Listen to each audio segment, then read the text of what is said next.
Shalom Bapak Ibu Saudara, selamat pagi, bagaimana kabarnya? Sungguh amat baik, luar biasa ya. Apapun yang terjadi tetaplah bersemangat mencari Tuhan, apapun yang terjadi tetaplah setia, apapun yang terjadi tetaplah menanti-nantikan Tuhan. Ya Bapak Ibu Saudara, hari ini ketika kemarin kami ini berangkat ya, ternyata di dalam pelayanan itu Saudara, meskipun kita pun sedang melayani bukan berarti terlepas dari yang namanya satu masalah. Kita terlibat dalam satu pelayanan. Makanya benar sekali yang disampaikan oleh Pak Gembala tadi. Kalau kita nggak melekat, kalau kita nggak benar-benar dekat, itu bisa membuat segala sesuatunya menjadi tawar hati. Bahkan bisa terlepas begitu saja, bahkan juga orang bisa mengundurkan diri. Aku sudah terlibat dalam satu pelayanan, aku sudah masuk begitu dalam, bahkan sudah lama, tetapi sepertinya Tuhan kok mengizinkan terjadi. Itu kalau orang tidak benar-benar melekat, itu orang bisa terhilang. Ya, tadi kemarin mau berangkat, mobil aman aja, baik aja. Tetapi begitu sampai di mana, kok ada kayak bau hangit apa? Apakah nginjak apa atau apa? Ah, rupanya saudara, kampas koplingnya habis, saudara. Dan ketika berjalan ke sini dari hotel itu, ya seperti bangsa Israel lah berjalan, merayap saudara. Jadi saya bisa aja bilang sama Pak Gembala, Pak cancel, bisa. Saya tak balik atau bagaimana bisa, tapi enggak, harus finish strong saudara, harus selesaikan. Meskipun tersiok-siok jalan ke sini, no problem saudara. Kalau meskipun harus menginap di sini, saya minta izin Pak Gembala, bolehlah saya tidur di sini, bolehlah. Ya kan seperti Samuel tahu tidur di bait Allah kan. Ya, ya itu saudara, nggak apa-apa. Jadi itu tidak menghalangi. Ya, saya juga telepon yang akan kita kunjungi, saya bilang iseng-iseng saja. Ini kalau kita cancel bagaimana? Dia jawabannya para jemaat ini, jangan Pak, mau dibaiki di sini, Bapak mau selesai kapan, kami tetap tunggu. Orang ini tetap setia luar biasa, saudara. Jadi artinya bisa saja banyak alasan untuk mundur, banyak alasan untuk istilahnya kita tidak bergerak maju, banyak alasan. Tetapi satu hal, kalau Tuhan sudah suruh, ya kalau istilah dokter Handi ya, kalau situ undur situ mati. Nah, pilihannya di mana? Kalau situ undur situ mati. Jadi kalau situ mengundurkan diri, Tuhan akan ganti yang lain dan kamu akan masuk kota. Ya kayak pemain sepak bola itu loh yang nggak pernah dimainkan, siapa itu? Yang di Prancis itu siapa itu? Nah, ya hafal saudara-saudara. Kemarin nonton, skornya berapa saudara? Wah, 6-4 saudara. Haleluya. Menang mana saudara? Oh, iya kah? Wah, iya itulah. Saudara tahu simbolnya apa Inggris? Benderanya? Salib. Itu ada yang protes loh. Suruh ganti saudara. Ganti apa nih? Bulan sabit atau bagaimana itu suruh. Bapak Ibu Saudara, di dalam pelayanan seringkali kita mengalami yang namanya satu kejenuhan. Seringkali kita mengalami sesuatu kondisi tawar hati. Kita masih manusia, saudara. Jadi tidak ada imanku ini kuat terus. Ada yang berani ngomong kayak gitu? Imanku ini kuat terus Pak Gembala, Pak Pendeta. Ada yang berani kayak gitu? Petrus saja bisa. Petrus saja bisa. Loh itu kurang hebat apa? Petrus saja batu karang. Dikasih nama sama Tuhan. Itu aja ketika menjelang penyaliban Tuhan, dia bisa istilahnya itu mengingkari imannya. Apalagi kita. Ya, ya. Ayo kita buka di Yesaya 40:31. Yesaya 40:31. Yesaya 40:31. Ini saya pasti percaya Bapak Ibu Saudara sudah hafal semua ayat ini. Yesaya 40:31, yuk kita baca bersama-sama. 3, 2, 1. Tetapi orang-orang yang menanti-nantikan Tuhan mendapat kekuatan baru. Mereka seumpama Raja Wali yang naik terbang dengan kekuatan sayapnya. Mereka berlari dan tidak menjadi lesu, dan mereka berjalan dan tidak menjadi lelah. Ya. Bapak Ibu Saudara yang dikasih Tuhan, beberapa waktu, berapa tahun yang lalu, lama sekali sudah, saya pernah ke satu tempat menemui seorang Bapak Pendeta yang sudah menurut saya itu jadi satu panutan, ya jadi sesepuh. Kalau saya sebut tinggalnya pasti saudara tahu, di Kopeng. Rumah beliau juga di Kopeng. Saudara tahu siapa? Saudara tahu siapa beliau? Yang kemarin habis sakit operasi itu di situ. Operasi ring jantung di Singapura. Ya. Masa dengan kita ketua sendiri nggak tahu itu bagaimana, saudara? Ya. Ya, Pak Adi. Saya ke Kopeng, saya mampir ke rumahnya beliau. Jadi berapa waktu tahun yang lalu itu ke STT cuma untuk mendoakan tempatnya yang untuk jadi asrama di situ, untuk doakan tempatnya di situ. Jadi berangkat pagi, beliau mau ke Bandungan, istilahnya sama Pak Edi, mau beli tanah atau bagaimana tempat orang doa. Jadi cuma di situ berdoa untuk beli apa itu namanya tanah asrama. Karena STT sudah punya tanah di belakangnya, nah ini masih ada satu tanah di situ dan di situ sumber air. Kalau nggak bisa dibeli, nggak ada air, mahasiswanya nggak bisa mandi semua. Saya ini juga heran, kita ini hamba Tuhan yang nggak seberapa, masih banyak yang keren-keren lah di situ. Tetapi perintahnya cuma satu, kamu datang ke sini. Jadi berangkat pagi-pagi, ya cuma makan bakso di sana Pak sama Pak Edi. Siang balik lagi ke sini. Wah mantap bener saudara-saudara. Ya, saya bertanya kepada beliau. Ya, saya manggilnya kan Opa karena sudah sepuh Opa pendeta. Kenapa Opa ini bisa tetap sampai puluhan tahun tetap bisa melayani, tetap bersemangat tanpa menyerah. Jadi beliau tersenyum, rupanya di tempatnya beliau itu ada kayak, saudara tahu namanya teplok? Saudara tahu namanya teplok? Ya.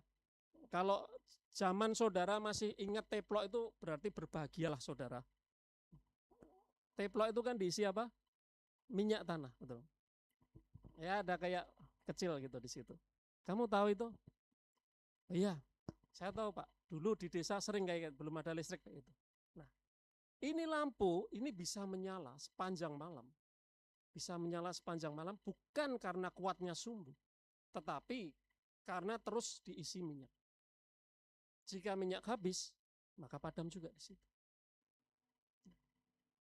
Demikian juga pelayan Tuhan dan orang percaya harusnya seperti itu. Kita kuat bukan karena kemampuan kita sendiri. Kita tetap menyala karena terus menerima kekuatan dari Tuhan. Tolong kamu renungkan ini.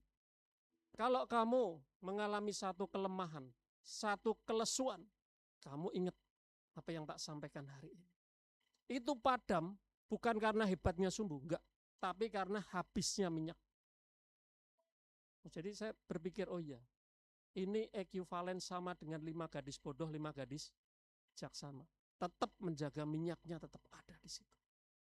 Minyak itu bicara hubungan dengan Tuhan ada terus. Senantiasa melekat terus di situ.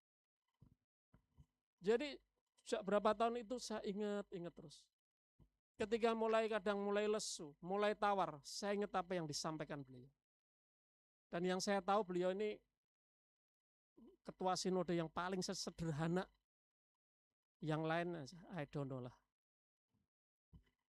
Yang lain itu artis semua saudara. Kalau beliau ini sangat sederhana. Dan yang lebih luar biasa kalau pas sidang, pas apa ya kita ini, yang dikasih berkat bukan dari pendetanya kita, malah gereja dari yang lain. Betul kan? Undang gereja pendeta-pendeta hamba Tuhan yang lain. Dikasih apa itu, sepeda motor, laptop, atau apalagi itu, macam-macam lah. Saya juga iseng pernah, Opa, kenapa anak sendiri kok tidak pernah diberi? Betul kan? Kenapa anak sendiri kok enggak? Jawabannya beliau juga kadang juga ada lucu-lucu. Kan kamu anakku, apa yang aku punya kamu juga punya. Kamu minta dong sama Bapak. Iya betul juga. Itu kan yang lain, dia perlu. Padahal kalau kita minta oke aja pasti ya. Tapi enggak kayak gitu. Nah. Jadi Bapak Ibu Saudara yang dikasihi Tuhan, banyak orang melayani Tuhan itu yang pertama itu semangatnya begitu luar biasa, begitu berapi-api, tetapi seiring waktu, seiring keadaan, perlahan dia menjadi lelah. Secara perlahan dia menjadi satu kecewa. Secara perlahan dia kehilangan satu sukacita. Banyak hal yang mempengaruhi itu. Mungkin keluarga, mungkin di dalam pelayanan, mungkin di dalam pekerjaan, atau banyak hal yang lain. Nah, Yesaya 40 ayat 31 ini mengingatkan kita bahwa kekuatan sejati tidak berasal dari diri kita sendiri, melainkan dari Tuhan. Malam ini ayat ini kenapa saya teringat sama lampu sentir atau teplok ini, ya saya teringat ini. Iya. Iya betul. Ketika mulai api itu mulai padam, mulai kehilangan, mulai redup, berarti sudah kehilangan, minyaknya sudah hampir habis. Jadi Yesaya 40:31 mengingatkan kita, ya sekali lagi, itu kekuatan kita, kekuatan sejati bukan berasal dari kita sendiri loh, melainkan dari Tuhan. Kalau ada yang aku ini bisa karena aku sendiri, tinggal tunggu jatuhnya saja. Ini gambaran sebenarnya menanti Tuhan dalam kehidupan nyata. Bapak Ibu Saudara yang dikasihi Tuhan, kalau saudara dan saya masih hidup sampai saat ini saudara akan melihat menjadi saksi bahwa ini era yang paling sibuk di dalam sejarah dunia. Manusia ya berlomba mengejar target apapun. Kita menghadapi tekanan ekonomi, ya kan? Mengurus keluarga juga tidak mudah, betul kan? Di tengah semua itu, kita juga dipanggil untuk melayani Tuhan dan melayani sesama. Ini saya lihat antri minyak sudah mulai ada loh ini, ya kan di situ kan? Ini perang masih berlanjut apa enggak ini? Masih ya, masih berlanjut. Kalau kira-kira perang berlanjut, nanti kita antri minyak lagi loh itu, betul kan? Ya Amerika ngomongnya gampang aja. Saya sudah menguasai apa? Venezuela, terus menguasai mana lagi? Itu di situ. Kami menguasai 50% minyak dunia. Yang lainnya jawabannya sebenarnya paling gampang. Donald Trump ngomong apa? I don't care. Betul kan di situ. Nah, kita kena imbas. Apa yang disampaikan Pak Gembala beberapa waktu yang lalu, jangan berpikir cuma Amerika saja, enggak. Imbasnya sampai juga semua. Memang ada satu agenda apa ya? Agenda dunia sepertinya untuk mengontrol kita semua. Ya kita harus siap-siap. Ironisnya, Bapak Ibu Saudara, dalam bidang pelayanan, entah itu di gereja, entah itu di komunitas, atau di tempat kerja, sebagai kesaksian kita ini sebetulnya kita ini mengalami kelelahan rohani yang paling dalam. Karena apa? Selain dalam pelayanan, kita tadi diperhadapkan pada apa? Di dalam kerja, dalam lingkungan apapun, tekanan. Oke, yang ini ibu-ibu tolong angkat tangan, yang ibu-ibu. Yang ibu-ibu merasa ibu-ibu tolong angkat tangan. Yosepin jangan, belum ibu-ibu, Yosepin. Kira-kira 100.000 ibu belanja di pasar dapat apa? Terus cukuplah untuk hidup seminggu. Berapa hari?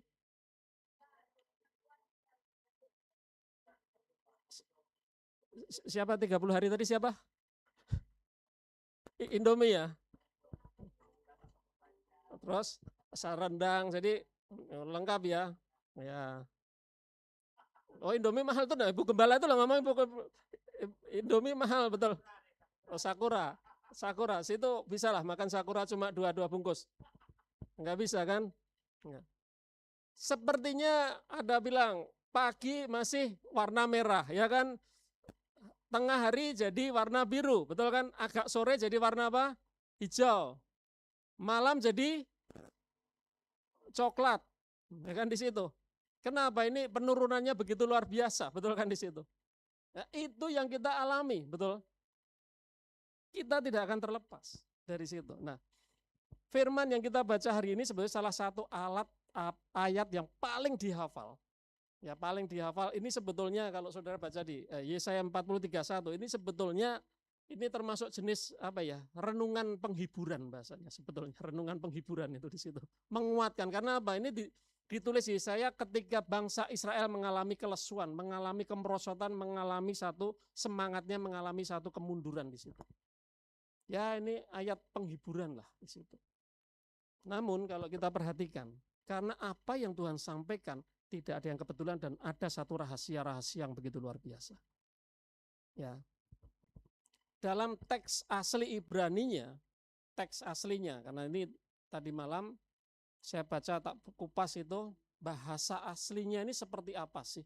Dalam bahasa Ibraninya ini seperti apa? ada tiga hal yang luar biasa. Ya. Ayat nasnya tadi berbunyi bagaimana tadi? Ayat nasnya tadi. Tetapi orang-orang yang menanti-nantikan Tuhan mendapat kekuatan baru. Mereka seumpama raja wali yang naik terbang dengan kekuatan sayapnya. Mereka berlari dan tidak menjadi lesu. Mereka berjalan dan tidak menjadi lelah. Tidak menjadi lelah. Kata menanti itu bahasa Ibraninya kafah, menanti.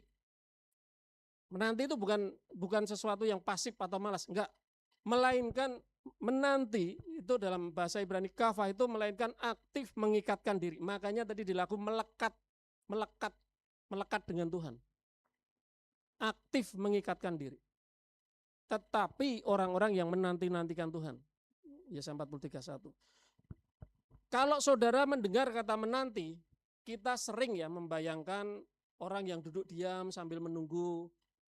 Mungkin kalau pas antri di di manalah tempat apapun, antri bensin menunggu diem, betul kan? Atau pas periksa di rumah sakit menunggu diem. Kan kata menanti konotasinya seperti itu. Ya kan? Pasif sifatnya.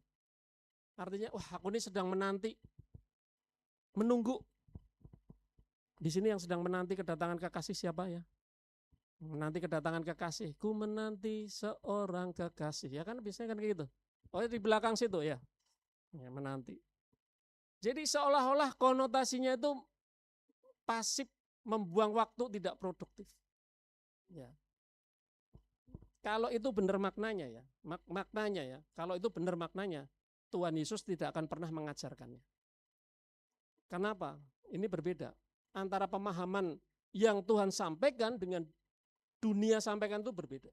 Kalau yang Tuhan sampaikan yaitu tadi kafah, menanti dengan aktif, menunggu, mengikatkan diri, melainkan aktif mengikatkan diri. Tetapi kalau dunia enggak, dunia bisnis dan budaya sekarang itu beda artinya. Oke, kafah akar katanya berarti memilin tali atau menarik dengan penuh harap. Dalam perjanjian lama, kata ini menggambarkan satu tindakan, satu kegiatan, satu aktivitas mengikatkan diri dengan erat pada seseorang atau pada sesuatu. Itu artinya di situ.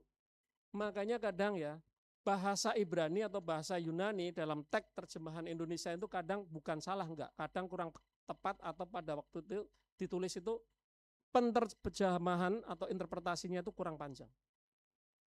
Makanya kadang saya seringkali harus saya tarik dari akar katanya seperti apa. Kadang bisa artinya bisa berbeda. Artinya bisa berbeda. Jadi ini satu, saya beri contoh. Gambaran kalau saudara pernah melihat orang yang mendaki gunung pakai tali. Ada gunung Everest atau apa itu di situ. Dia bawa tali ke puncak dan temannya di sana, dia harus lempar talinya di situ dan temannya di bawah, yang di bawah lagi harus saling mengikatkan di situ. Karena enggak bagaimana kalau dia jatuh masih bisa pegang. Ya. Jadi orang ini tidak pasif, ia aktif menggantungkan seluruh bobot tubuhnya pada temannya. Begitu juga dengan kita. Kita harus menggantungkan pada Tuhan di situ. Kalau saudara terlepas, habis sudah. Seperti Pak Gembala sampaikan tadi, kalau tidak melekat, habis sudah situ. Tidak bergantung penuh sama Tuhan, tinggal habisnya. Lebih dalam lagi, kafah itu juga berarti mengharap dengan satu keteguhan. Bahasa Ibrani kan luar biasa kan. Jadi ini adalah iman yang berteriak sebetulnya begini loh. Aku tidak bisa Tuhan, tetapi Engkau bisa. Aku berpegang kepada Engkau. Ya, artinya itu seperti itu. Oke, saya kasih satu contoh lagi. Di sini kolam renangnya di mana? Kolam renangnya di mana di sini? Di belakang ada kolam renang, sungai itu, saudara. Ya. Kalau yang anak kecil kira-kira yang belajar itu langsung 3 meter, 5 meter atau bagaimana? Kalau yang masih siapa nih? Adiknya Yoselin siapa namanya? Yel, itu kira-kira langsung papahnya, yang 3 meter, ada kayak gitu? Kamu harus bisa, papa bisa, orang Dayak bisa berenang, kan gitu kan? Ada kayak gitu? Kira-kira dia belajar yang 50 cm, betul kan? 50 cm. Itu pun kadang dia ketika cemplung di situ kadang takut juga, betul kan di situ. Nah, ketika dia mulai panik, padahal cuma berapa? 50 cm.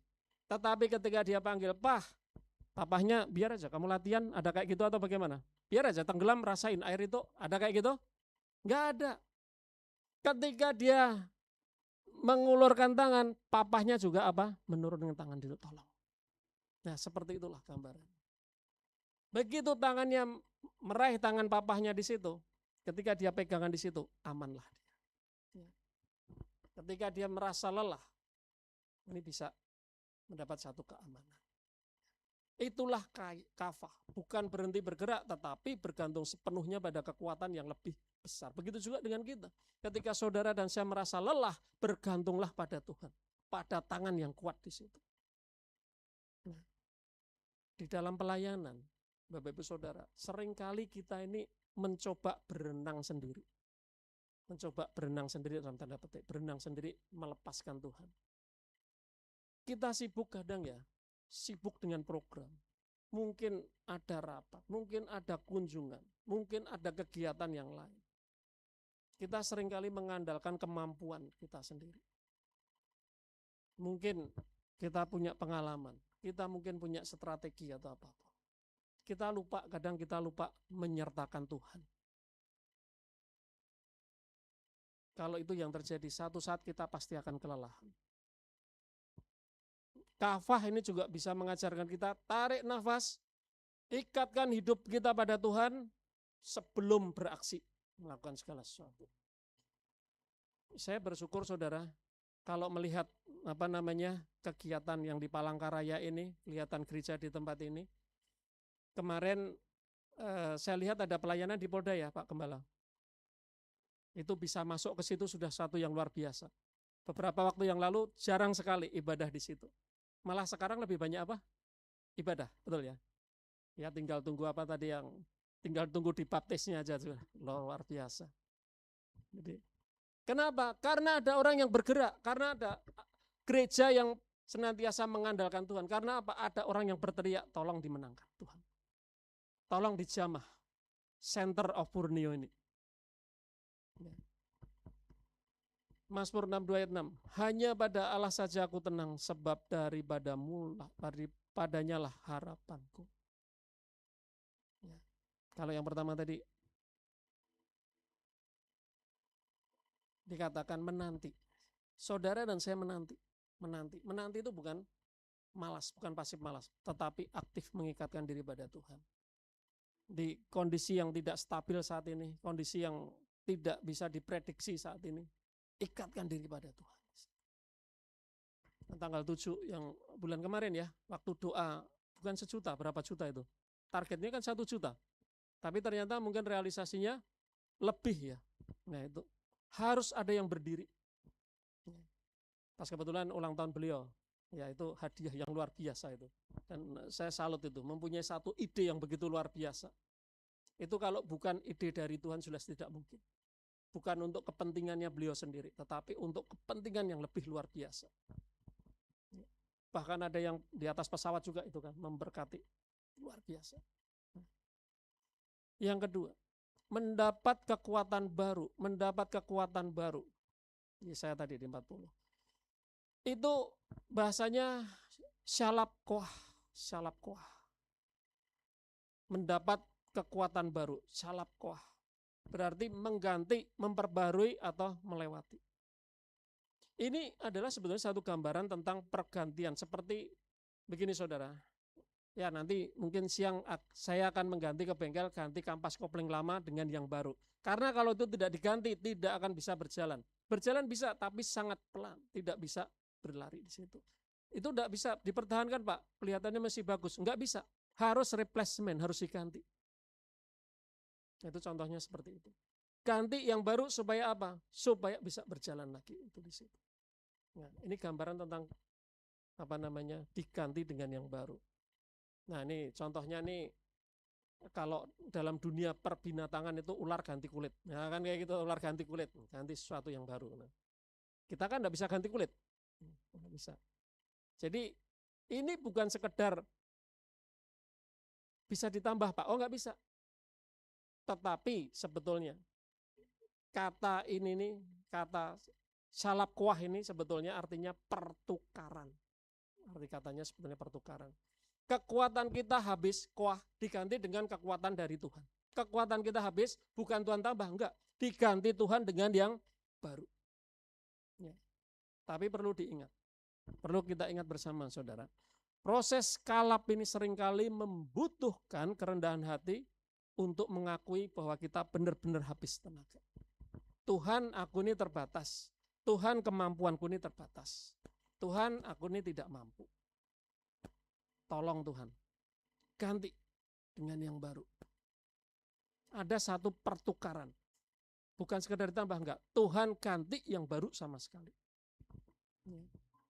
Banyak dari kita tidak mengakui lelah, kita pura-pura kuat. Saudara. Lebih baik kalau seringkali saya kirim rema itu, saya juga akui.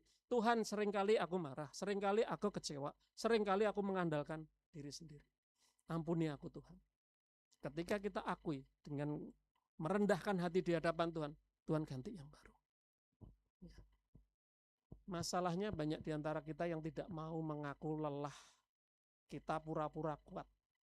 Merasa hebat itu loh yang repot. Lebih baik kita, Tuhan aku lelah, capek Tuhan.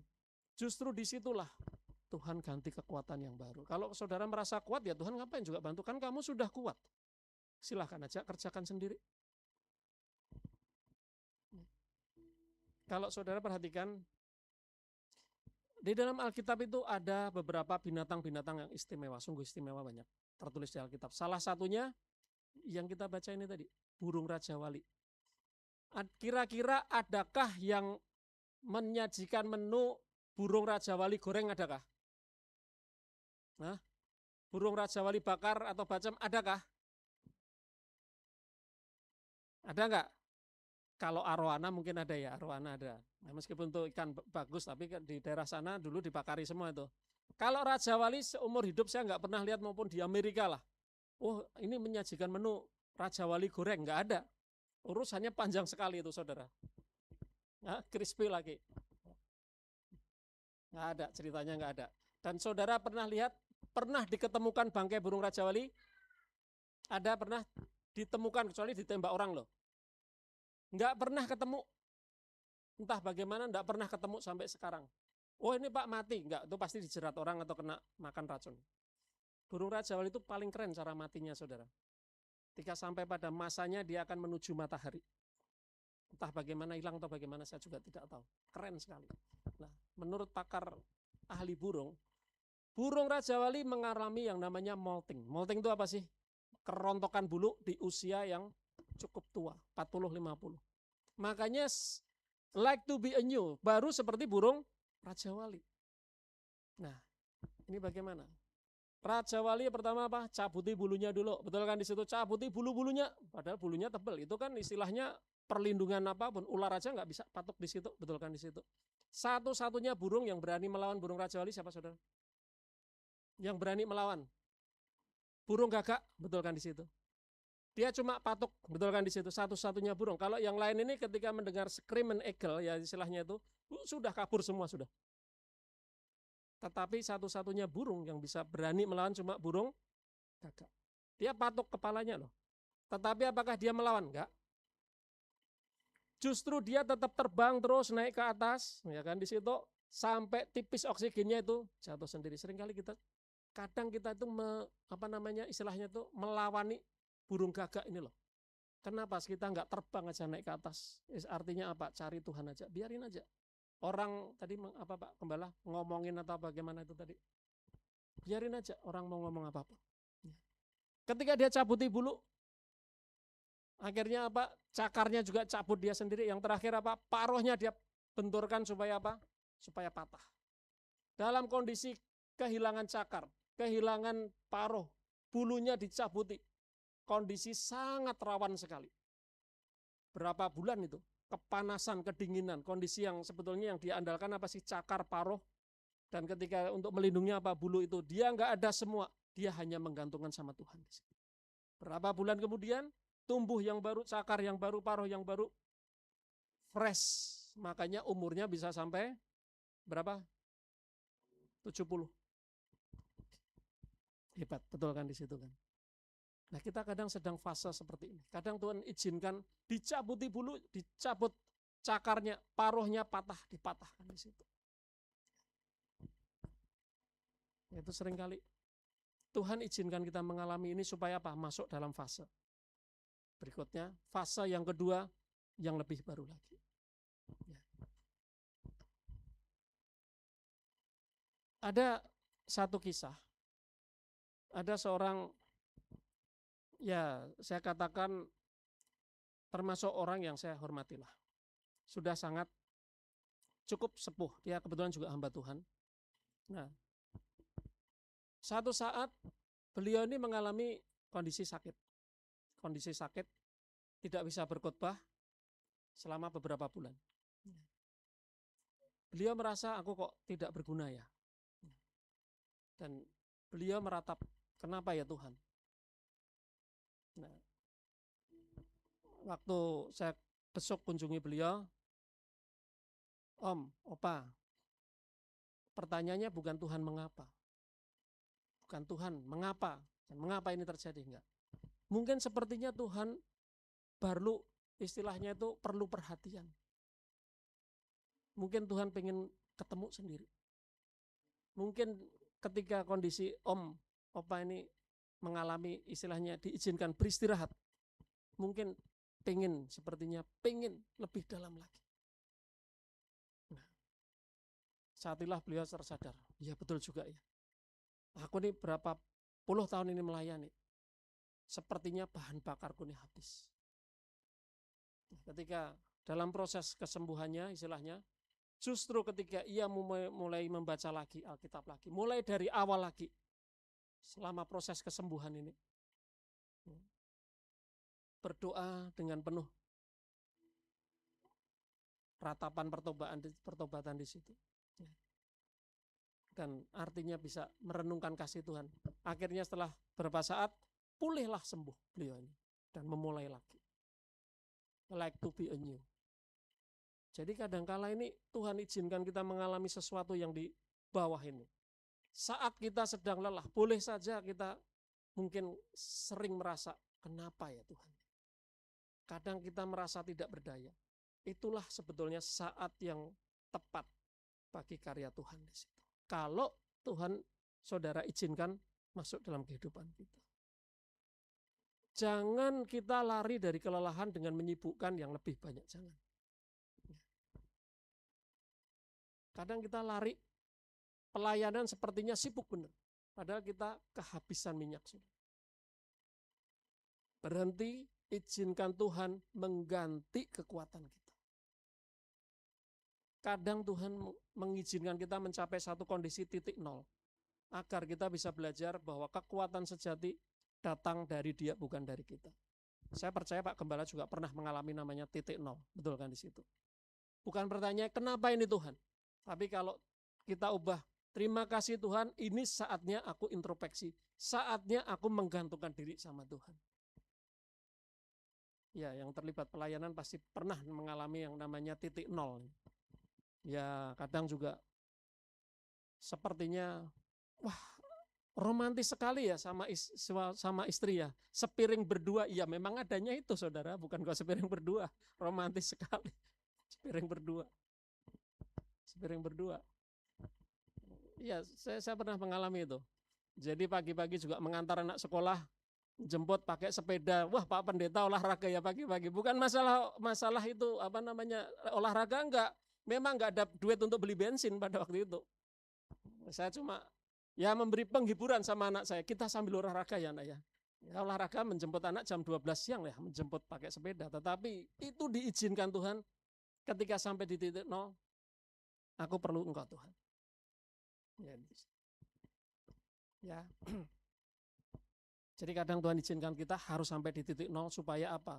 Supaya kita belajar kekuatan sejati datangnya dari Dia, bukan dari kita. Supaya kita melekat, supaya kita itu menggantungkan. 2 Korintus 4:16, sebab itu kami tidak tawar hati, tetapi meskipun manusia lahiriah kami semakin merosot, namun manusia batiniah kami diperbarui dari sehari ke sehari. Rasul Paulus kepada jemaat di Korintus, ini ditulis dalam kondisi dia di penjara ini. bukan kondisi yang nyaman. Kalau saudara pernah ke Israel, Pak Gembala pernah ke sana, yang melihat tempat penjaranya bagaimana? Kayak di lapas ini kah? Masih dapat ransom? Bagaimana tempatnya? Kayak lobang, betul kan? Di bawah, cuma sinar dari atas, betul kan di situ? Dan itu tempat yang mengerikan sekali. Sebab kami tidak tawar hati, tetapi meskipun manusia lahiriah kami semakin merosot, namun manusia batinnya kami dibaharui dari sehari ke sehari, jadi terus diperbaharui terus. Yang ketiga, hasil akhir. Dalam hasil akhir itu pelayanan efektif terbang di dalam satu ketinggian dan kerendahan. Ayat yang ke-31, kita baca ayat yang tadi, bagaimana ayat nasnya tadi. Kita baca bersama-sama. Tetapi orang yang menanti-nantikan Tuhan mendapat kekuatan baru. Mereka seumpama raja wali yang naik terbang dengan kekuatan sayapnya. Mereka berlari dan tidak menjadi lesu. Mereka berjalan dan tidak menjadi lelah. Ayat yang 31. Ayat 31, kita buka ayat 31. Yuk kita baca sekali lagi. Mereka berlari dan tidak menjadi lesu. Mereka seumpama raja yang naik terbang. Naik terbang, ini maksudnya apa ya naik terbang ini? Nah ini saudara, naik terbang ini apa? Naik terbang apa? Ini kita harus berhati-hati tentang di ketinggian dan di kerendahan.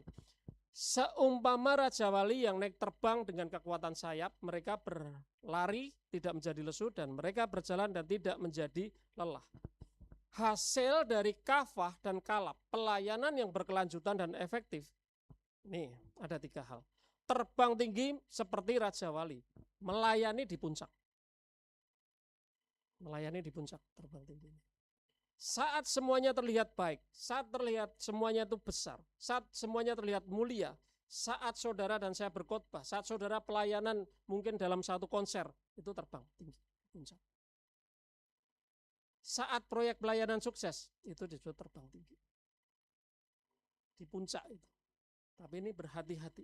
Dengan di sini ini banyak orang terpeleset itu di situ. Kalau kita nggak benar-benar ada kerendahan hati, ini berbahaya. Saya ingat pas ketemu Pastor Leo itu ibadah. Beliau kan juga selain juga hamba Tuhan juga jadi WL, worship leader, bagus ya istilahnya. Satu saat ketika ya dalam ibadah entah bagaimana Ibu PMI kamu turun. Kalau pas saudara pas jadi WL, ketika Bapak Gembala kamu turun, apa yang terjadi? Main musik nih, kamu turun dulu. Kira-kira apa yang terjadi? Halo? Halo saudara? Halo? Adakah kita masih? Pas kita menyanyi, pas kita jadi worship leader, pas jadi singer, atau pas main musik di situ, ketika Bapak Gembala atau Bu Gembala ngomong, kamu turun dulu, kira-kira apa yang terjadi? Kira-kira apa yang terjadi? Kecewa bisa, betul kan di situ? Marah bisa. Malu bisa, betul kan di situ? Tapi satu hal, Pastor Leo enggak kok marah-marah sama ibu, enggak. Ibu cuma ngomong, kamu berdoa, tolong kamu periksa diri. Dan memang benar ada sesuatu yang tidak jadi satu perkenanan. Ini sudah di puncak loh, di tengah ibadah loh itu. Tapi itu membawa satu hal yang luar biasa. Ya mungkin istilahnya, wah itu tidak patut Pak, nanti pas tunggu selesai. Tetapi kadang Tuhan juga kadang tidak perlu nunggu selesai. Ini kalau dilanjutkan, semuanya mendapatkan satu yang tidak baik di hadapan Tuhan. Dan ketika dia ternyata bisa di situ, berubah jadi lebih baik lagi di situ. Ini yang pas saya ketemu Pastor Leo yang dia ada cerita di situ. Saya pernah ini diturunkan di panggung, tetapi bukannya saya marah, ya sempat sebentar, tetapi itu sudah posisinya hebat. Tapi justru disitulah ketika di puncak, ketika ada satu hal yang harus dibereskan. Ya. Jadi ada kata terbang tinggi. Yang kedua, berlari dan tidak menjadi lesu, melayani di dalam kecepatan. Saat ada banyak tuntutan dan tenggat waktu, kita harus kadang bergerak cepat di situ. Ketiga, berjalan dan tidak lelah. Melayani dalam kerendahan, dalam rutinitas. Ya, kadang ya, berjalan tidak menjadi lelah ini kadang pelayanan itu harus kelihatan di luar, kelihatan bagus. Padahal enggak. Kita melayani di gereja, saudara bersih-bersih, saudara menyiapkan apapun di situ, melayani sekolah minggu, itu juga sedang berjalan melayani. Bukan sekedar yang di mimbar, enggak. Upahnya sama saudara, 1 dinar semua.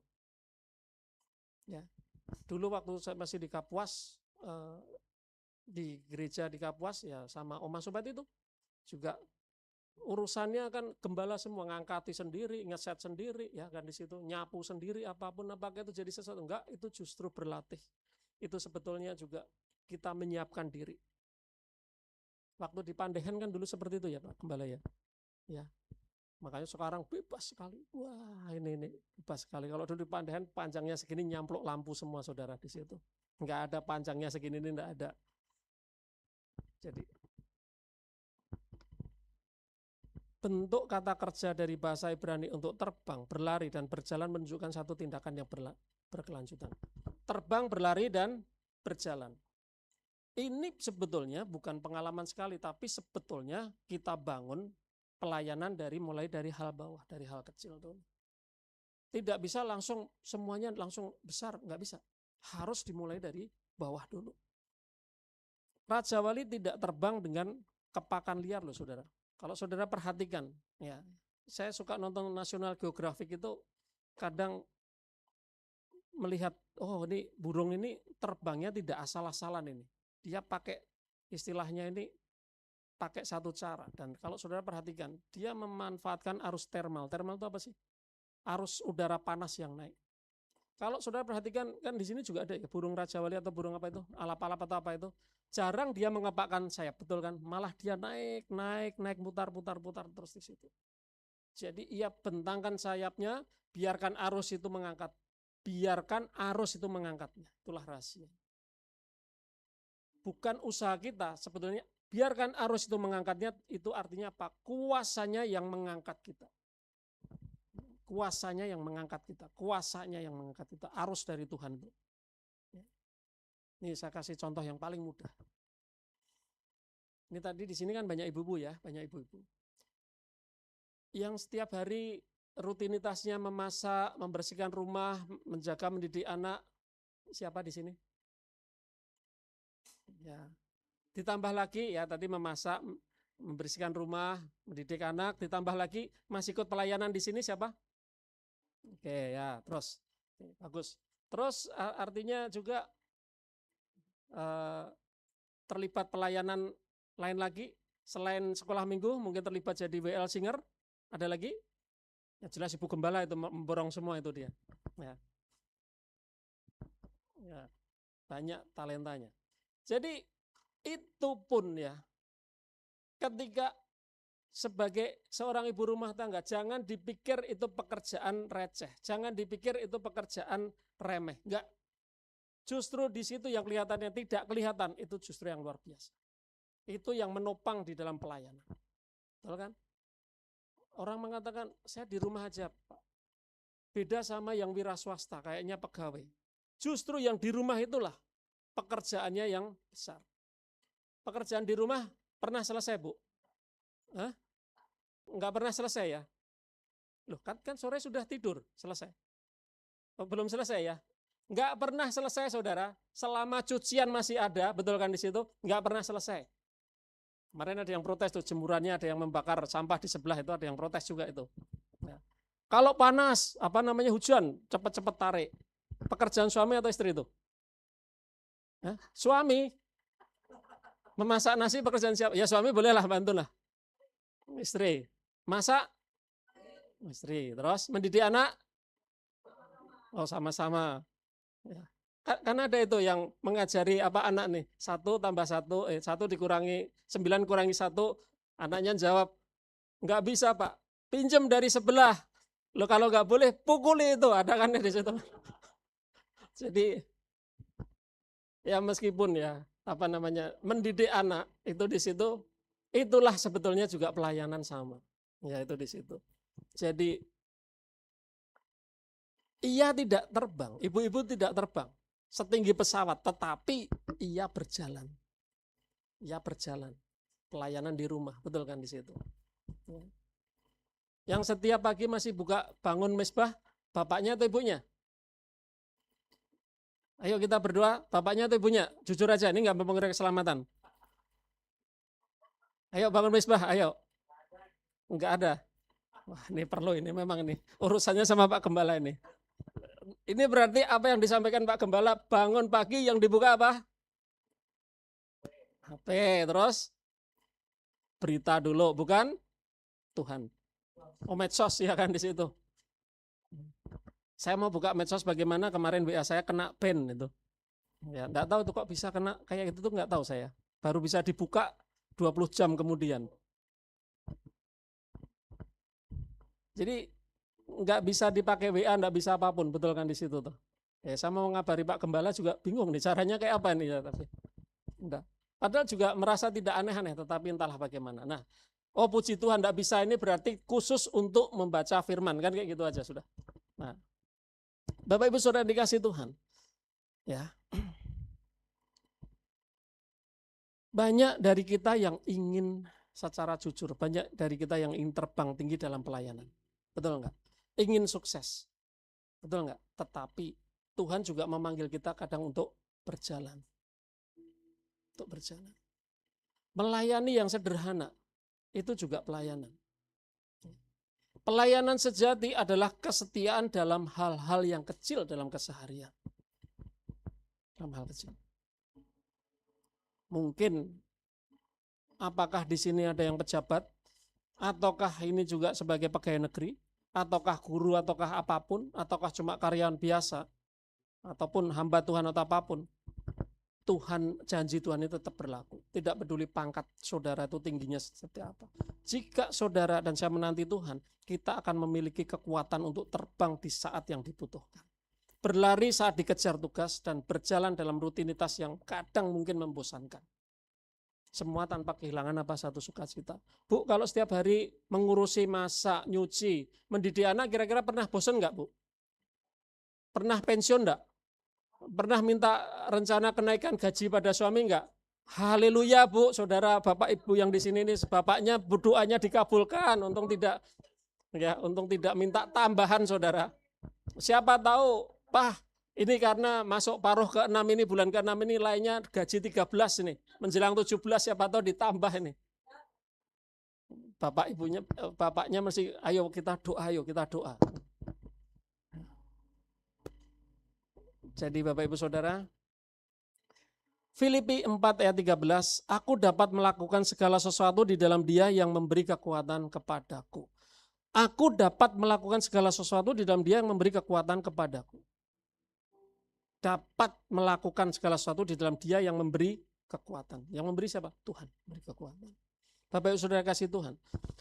Di tengah dunia yang mendorong kita untuk terus bergerak, ayat ini sebetulnya adalah satu izin dari Allah untuk berhenti sejenak dan kita bergantung penuh. Pelayanan yang Tuhan kehendaki itu bukanlah pelayanan yang sebetulnya bukan pelayanan yang membakar habis kita. Enggak, Tuhan tidak pernah seperti itu. Melainkan pelayanan yang mengalir dari kelimpahan hubungan kita dengan Tuhan. Jangan sampai saudara merasa karena saya ini melayani, saya kehabisan waktu. Ada juga itu teman saya, sampai jadwalnya begitu padat luar biasa. Sampai dia hampir kehilangan keluarganya. Makanya saya sering, bukan saya menolak pelayanan, enggak. Desember pasti banyak, betul Pak Gembala, betul ya. Desember kalau kita nuruti, pasti ke Jawa. Jadwalnya kita masih ke Jawa ya, ada ya. Baru pulang tahun depan, kalau dulu kan pulang kita tahun depan ya. Semarang, betul kan, pulang tanggal berapa itu? Berangkat Desember, pulangnya Januari. Berarti setahun abang tidak pulang, betul kan di situ kan? Loh, betul, tanyain Pak Gembala toh. Kita dulu kan ke sana, betul kan di situ? Ya betul kan. Tapi justru kadang Desember nih, saya pengen di rumah. Pengen menikmati. Di rumah juga pelayanan. Bukan saya menolak, enggak. Tetapi di rumah pun juga pelayanan di situ. Masa di rumah anak istri menghias pohon Natal di situ, kita malah pergi. Orang lain mengalami sukacita, di rumah dia cuma menghadapi apa itu? Malam Natal sendiri. Saya berusaha malam Natal, saya di rumah. Jadi ditanyain, Pak Pendeta, mungkin tiketnya kurang, pesawatnya kurang bagus, bukan?